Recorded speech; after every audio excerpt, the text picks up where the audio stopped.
Good morning all of you. Last video में हमने pronoun के कुछ टाइप्स को डिस्कस किया था और अब तक हम प्रोनाउन की डेफिनेशन को और इसके टाइप्स को जो है पढ़ चुके हैं। अभी तक हमने पर्सनल प्रोनाउंस के बारे में, पॉसेसिव प्रोनाउंस के बारे में, indefinite pronouns, relative pronouns, intensive या एम्फेटिक प्रोनाउंस के बारे में, और डेमोन्स्ट्रेटिव प्रोनाउन के बारे में, इंटरोगेटिव प्रोनाउंस के बारे में, रिफ्लेक्सिव प्रोनाउंस के बारे में और डिस्ट्रीब्यूटिव प्रोनाउंस के बारे में देखा था। इसके अलावा हमने एक प्रोनाउन के चार्ट को भी डिस्कस किया था। नेक्स्ट 10th नंबर के जो प्रोनाउन है वो है रेसिप्रोकल प्रोनाउंस और उसके बाद हम पढ़ेंगे एक्सक्लेमेटरी प्रोनाउंस। तो चलिए स्टार्ट करते हैं। Reciprocal pronounce. रेसिप्रोकल जो है एक वर्ड है जिसका मीनिंग होता है म्यूचुअल बॉन्डिंग, एक म्यूचुअल रिलेशनशिप। चलिए इसकी डेफिनेशन को देखते हैं और कौन कौन से रेसिप्रोकल प्रोनाउंस होते हैं। अ reciprocal pronoun is a pronoun which is used to indicate that two or more people are carrying out an action of same type with both receiving the benefits or consequences of that action simultaneously। यानी कि कहने का मतलब यह है कि reciprocal pronoun जो है कहाँ यूज़ किया जाता है, जहाँ पर हम वी टॉक अबाउट टू और more people and they are carrying the same action. यानी कि कोई एक ऐसा एक्शन है जो है वो सेम कैटेगरी के जो पर्सन है, दो या दो से ज़्यादा, वो उसको कैरी कर रहे हैं, कैरी फॉरवर्ड कर रहे हैं। और कैसे कर रहे हैं? साइमल्टेनियसली, यानी कि सिमिलर वे में। There are only two reciprocal pronouns each other and one another. यानी कि हमने रेसिप्रोकल प्रोनाउन में दो तरह के प्रोनाउंस जो हैं वो होते हैं हमारे each other and one another. आगे देखते हैं। We use reciprocal pronouns when each of two और मोर सब्जेक्ट्स, या तो दो हों, दो में से एक या फिर दो से ज़्यादा, is acting in the same way towards the other. यानी कि रेसिप्रोकल प्रोनाउन का यूज़ जो है हम तब करते हैं जब हमारे जो सब्जेक्ट्स हैं और वो दोनों जो हैं या ऑब्जेक्ट्स दोनों जो हैं वो सेम एक्शन को परफॉर्म कर रहे हों। हमारे जो सब्जेक्ट्स हैं, हमारे जो प्रोनाउन हैं, वो दोनों सेम या साइमल्टेनियसली किसी एक्शन को एक साथ परफॉर्म कर रहे हों। जैसे A is talking to B. अब यहाँ पर एक एग्जाम्पल हम देख रहे हैं, A is talking to B and B is talking to A. Action जो है सेम है और ए जो है किससे बात कर रहा है? बी से, और बी किससे बात कर रहा है? ए से। तो साइमल्टेनियसली ये प्रोसेस जो है कंटिन्यू चल रहा है। सो वी कैन से, इसलिए हम कह सकते हैं A and B are talking to each other. तो एक तरह से ये एक एक्शन को जो है ये कैरी आउट कर रहे हैं, सेम टाइप का जो एक्शन है उसको कैरी आउट कर रहे हैं और ये साइमल्टेनियसली इस एक्शन को परफॉर्म कर रहे हैं सिमिलर वे में। अब यहाँ पर हम देखते हैं ईच अदर, ये किसके लिए यूज़ होता है? फॉर टू पर्सन्स, दो व्यक्तियों के लिए हम ईच अदर का यूज़ करते हैं। और वन अनदर जो है it is used for more than two persons. कुछ एग्जांपल्स देखते हैं। John loves Mary, Mary loves John. यहाँ पर जो एक्शन है वो सेम है और दो व्यक्ति जो है, दो पर्सन जो है उसी एक्शन को कैरी फॉरवर्ड कर रहे हैं। तो हम यहाँ पर क्या कह सकते हैं कि John and Mary love each other. Each other का यूज़ हम दो पर्सन्स के लिए करते हैं, इसलिए हमने कहा John and Mary love each other. उसी तरह से नेक्स्ट एग्जाम्पल है कि both teams played hard against each other. दो जो टीम्स थी उन्होंने एक ही एक्शन को परफॉर्म किया, इसलिए हमने यूज़ किया each other. We use each other for two persons. Next, अब दो से ज़्यादा हों तो वन अनदर का यूज़ होता है। जैसे देखिए, the 10 prisoners were blaming one another. जो 10 प्रिजनर्स थे कैदी, वे एक दूसरे पर ब्लेमिंग कर रहे थे, आरोप कर रहे थे, आरोप लगा रहे थे। तो हमने यहाँ पर वन अनदर का यूज़ किया। ये 10 प्रिजनर्स के लिए आया है वन अनदर, क्योंकि प्रोनाउंस जितने भी होते हैं वो किसके रिप्लेस में यूज़ किए जाते हैं, नाउन के रिप्लेस में। द किड्स और स्टूडेंट्स, ऑफकोर्स ये 2 से ज़्यादा है, अगर ज़्यादा होते हैं तो हम कैसे यूज़ करेंगे को, द किड्स या students spend the afternoon kicking the ball to one another. यानी कि यहाँ पर जो स्टूडेंट्स और किड्स, उन्होंने सेम एक्शन को परफॉर्म किया और ज़्यादा है इसलिए हमने वन अनदर का यूज़ किया। तो ये रेसिप्रोकल प्रोनाउन को हमने यहाँ पर डिस्कस किया। ज़्यादा टफ नहीं है, सिंपली हमें ये ध्यान रखना है कि कोई भी जो सब्जेक्ट है, अगर वो सेम, कोई भी हमारे जो सब्जेक्ट्स होते हैं अगर वो सेम एक्ट को या वर्ब को या एक्शन को परफॉर्म कर रहे हैं तो वी यूज़ रेसिप्रोकल प्रोनाउंस। अगर 2 हैं तो वी यूज़ ईच अदर, और 2 से ज़्यादा है तो we use one another. Next हम देखते हैं एक्सक्लेमेटरी प्रोनाउन। एक्सक्लेमेटरी, आपने नरेशन के बारे में अगर पढ़ा है डायरेक्ट इनडायरेक्ट, तो वहाँ पर जो है एक एक्सक्लेमेटरी वर्ड्स का भी यूज़ किया जाता है। यहाँ पर हम बात कर रहे हैं एक्सक्लेमेटरी प्रोनाउंस। ये क्या होते हैं?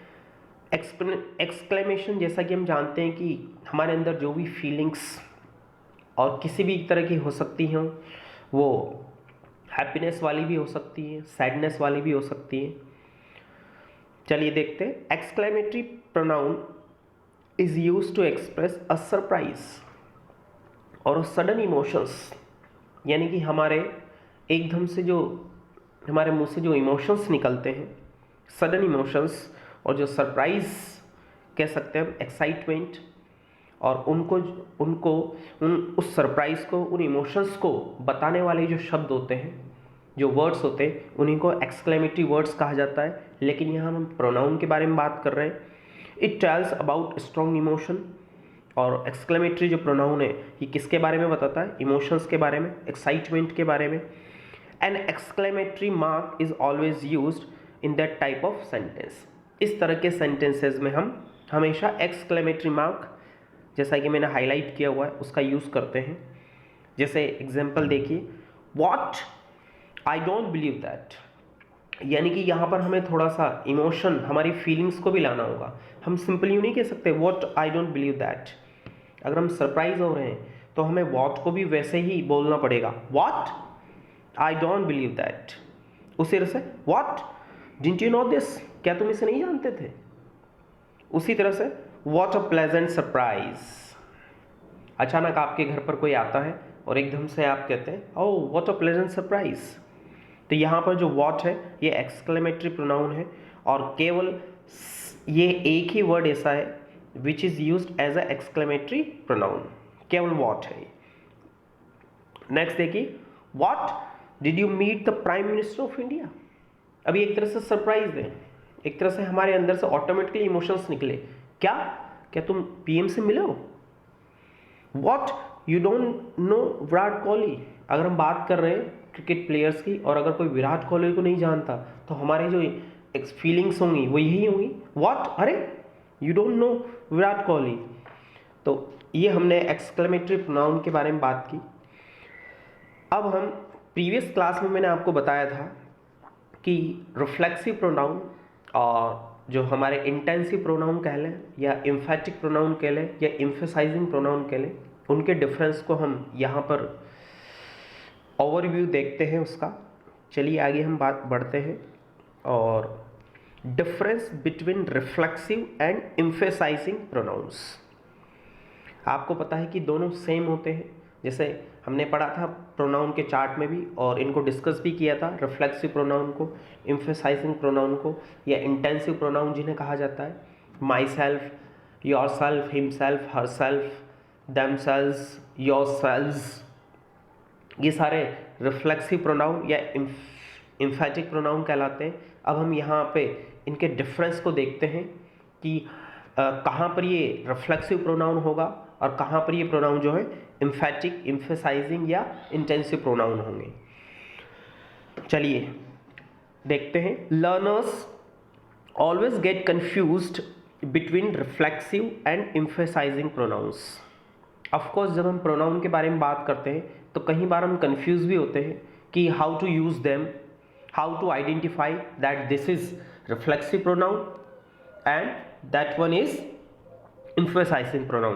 They don't know how to use them, when to use a reflexive pronoun and when to use an emphasizing pronoun is often confusing और muddlesome, हमारे लिए एक प्रॉब्लम क्रिएट करता है क्योंकि हम आइडेंटिफाई नहीं कर पाते कि कहाँ पर रिफ्लेक्सिव प्रोनाउन का यूज हो रहा है, कहाँ पर एम्फेटिक प्रोनाउन के रूप में आया है फॉर अस, क्योंकि दोनों सेम है।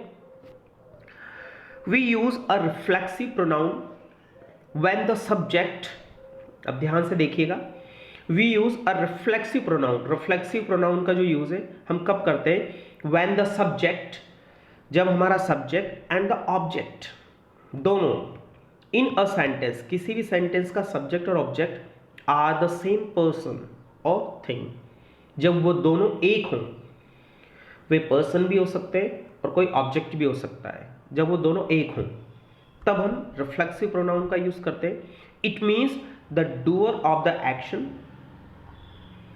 यानी कि डूअर जो सब्जेक्ट है हमारा, डूअर जो है उस एक्शन को, is also the receiver of the action, वो उसको रिसीव भी कर रहा है, यानी कि जो उस काम को कर रहा है उस काम को रिसीव भी कर रहा है। दोबारा पढ़िए, it means doer of the action is also the receiver of the action, same action को। We use it when the action comes back to the person और थिंग, वापस कम बैक हो जाता है उसी पर्सन और थिंग पर, who does it, जो इसे करता है। We can say about it that reflexive pronoun is like a mirror effect, जैसे हम मिरर में देखते हैं और मिरर में हम जो कुछ देखते हैं या जो कुछ बोलते हैं वो रिफ्लेक्ट होके कम बैक होकर हमारे पास आ जाता है, उसी तरह से रिफ्लेक्सिव प्रोनाउन है। Reflexive pronoun is like a mirror effect. When anybody looks into a mirror, his image is reflected back at him. हमें वापस हमारी इमेज दिखाई देती है, यानी कि डूअर भी हमें और रिसीवर भी हमें, तो इसलिए हम रिफ्लेक्सिव प्रोनाउन का यूज ऐसे ही करते हैं। He sees himself, वो अपने आप को देखता है, not someone else। अगर हम मिरर के सामने खड़े होंगे तो हम अपने आप को ही देखेंगे, यानी कि डूअर भी हमें और रिसीवर भी हमें। Both the pronouns are same words, और जैसा कि हम सब जानते हैं कि जो दोनों प्रोनाउंस जो होते हैं, चाहे रिफ्लेक्सिव प्रोनाउन हो चाहे एम्फेसाइजिंग प्रोनाउन हो, ये सेम होते हैं। जैसे myself, yourself, himself, herself, itself, yourselves, ourselves और देमसेल्व्स। आगे देखिए, he always talks to himself. अब यहाँ पर देखिए ये किसका यूज है, यहाँ पर रिफ्लेक्सिव प्रोनाउन का यूज हो रहा है। कैसे, ही हमारा सब्जेक्ट है, ऑलवेज टॉक्स टू हिमसेल्फ ये ऑब्जेक्ट है, दोनों सेम कैटेगरी, दोनों सेम है। He is the subject and himself is the object. It means he is both doer of the action and receiver of the action. तो हम यहाँ पर कह सकते हैं कि हिमसेल्फ जो है ये किस रूप में आया है, as a reflexive pronoun. The word himself is reflexive pronoun. उसी तरह से देखिए आगे, I painted the room myself, I painted the room myself, doer of the action और रिसीवर ऑफ द एक्शन दोनों सेम है। और क्या काम किया जा रहा है, रूम को पेंट करने का, वो खुद कर रहा है। They hurt themselves while playing football, दोनों एक हैं, सेम है, और क्या काम कर रहे हैं, वो फुटबॉल खेलने का काम कर रहे हैं, और जो चोट लगी है दे हर्ट देमसेल्व्स, तो यहाँ पर डूअर और receiver they both are same. She saw herself in the mirror, ये भी हमने बात की कि मिरर में अगर हम देखेंगे और तो हमें कोई और तो दिखाई नहीं देगा, तो जो हम सब्जेक्ट है, जो हम डूअर है, वही रिसीवर भी है। We both are same. We can't blame ourselves for this mishappening, ये जो गलती हुई है इसके लिए हम खुद को ब्लेम नहीं कर सकते, तो यहाँ पर ourselves as a reflexive pronoun का यूज किया गया है। You always keep yourself fresh by doing exercise daily, यहाँ पर एक्सरसाइज करने का काम कौन कर रहा है? यू। और रिसीवर जो है वो भी योर सेल्फ, आप खुद है। अब ये तो हमने देखा रिफ्लेक्सिव प्रोनाउन।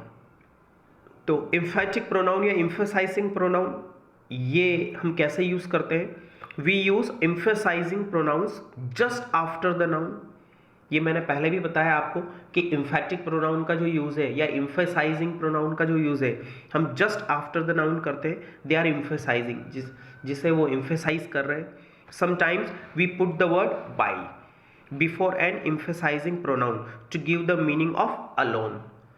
यानी कि अब हम दो तरह से आइडेंटिफाई कर सकते हैं कि पहला तो ये है कि जस्ट आफ्टर द नाउन, अगर किसी प्रोनाउन का यूज हो रहा है जिसके लास्ट में सेल्फ या सेल्स लगा हुआ है तो वो एम्फेसाइजिंग प्रोनाउन होगा। या फिर अगर उसी प्रोनाउन से पहले अगर बाई का यूज हो रहा है तो भी वो एम्फेसाइजिंग इंटेंसिव या एम्फेटिक प्रोनाउन कहलाएगा। और ये किसका मीनिंग देता है? अलोन। जैसे I cook the meal by myself. तो यहां पर सिंपली हम आइडेंटिफाई कर सकते हैं कि माई सेल्फ से पहले बाई लगा हुआ है, इसलिए हमने किसका यूज किया यहां पर, और ये एम्फेसाइज कर रहा है कि I cook the meal by myself, मतलब मैंने खुद ने। उसी तरह से don't go by yourself, यहां पर भी हमने बाय का यूज देखा। बाय के बाद जो है एम्फेटिक प्रोनाउन का यूज है।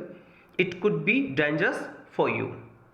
She herself, she of course noun pronoun के बाद जस्ट आफ्टर द नाउन और just after the pronoun we use emphatic pronoun. She herself did the job. So dear friends, इस तरह से हमने ये प्रोनाउन के टाइप्स देखे। इस सेशन में, या हम ये कह सकते हैं कि पार्ट्स ऑफ स्पीच में हमने अभी तक नाउन को डिस्कस कर लिया है और प्रोनाउन को भी लगभग डिस्कस कर लिया है। अगर प्रोनाउन से रिलेटेड और अगर कोई प्रॉब्लम आती है तो then you can ask me. अभी तक तो बेसिक लेवल पर प्रोनाउन के बारे में इतना ही था। नेक्स्ट जो हमारी क्लास होगी उसमें शायद हमारा नेक्स्ट चैप्टर या नेक्स्ट पार्ट्स ऑफ स्पीच, उसको एडजेक्टिव को हम शुरू करें। और अगर मुझे लगता है कि इसमें कोई बताने वाली बात है तो definitely I will tell you. So तब तक के लिए goodbye, have a nice day.